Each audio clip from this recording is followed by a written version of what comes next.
बुधवार का दिन गणेश जी को समर्पित होता है। बुधवार की पौराणिक कथा के अनुसार एक बार भगवान शिव तथा माता पार्वती नर्मदा नदी के किनारे बैठे थे।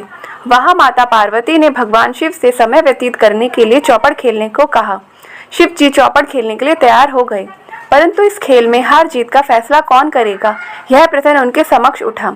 तो भगवान शिव ने कुछ तिनके एकत्रित करके उसका एक पुतला बनाकर उसमें प्राण प्रतिष्ठा कर दी और उस पुतले से कहा, बेटा, हम चौपड़ खेलना चाहते हैं, परंतु हमारी जीत का फैसला करने वाला कोई नहीं है, इसलिए तुम बताना कि हम दोनों में से कौन जीता कौन हारा।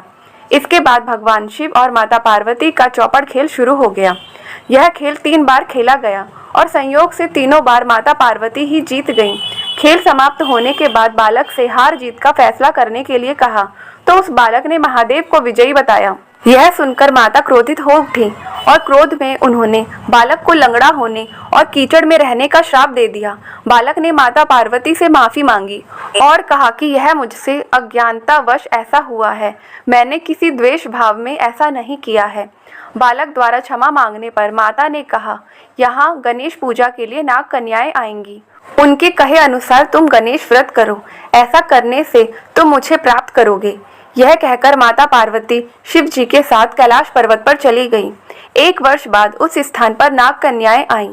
तब नाग कन्याओं से श्री गणेश के व्रत की विधि मालूम करने पर उस बालक ने 21 दिन लगातार गणेश जी का व्रत किया। उसकी श्रद्धा से गणेश जी प्रसन्न हुए। उन्होंने बालक को मनोवांछित फल मांगने के लिए कहा। उस बालक ने कहा, हे विनायक, मुझ में इतनी शक्ति दीजिए कि मैं अपने पैरों से चलकर अपने माता पिता के साथ कैलाश पर्वत पर पहुंच सकूं और वे यह देखकर प्रसन्न हो। तब बालक को वरदान देकर श्री गणेश अंतर्ध्यान हो गए। इसके बाद वह बालक कैलाश पर्वत पर पहुंच गया और पर्वत पर उसने पहुंचकर अपनी कथा भगवान शिव को सुनाई। चौपड़ वाले दिन से माता पार्वती शिव जी से विमुख हो गई थीं। अतः देवी को रुष्ट होने पर भगवान शिव ने बालक की बताए अनुसार 21 दिन तक श्री गणेश का व्रत किया।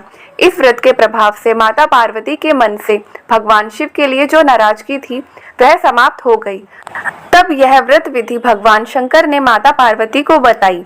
यह सुनकर माता पार्वती के मन में भी अपने पुत्र कार्तिकेय से मिलने की इच्छा जागृत हुई।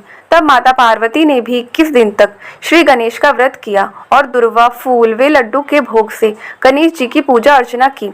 व्रत के 21वें दिन कार्तिकेय स्वयं माता पार्वती से मिलने आ गए। उस दिन से श्री गणेश जी की यह व्रत समस्त मनोकामनाओं की पूर्ति करने वाला व्रत माना जाता है।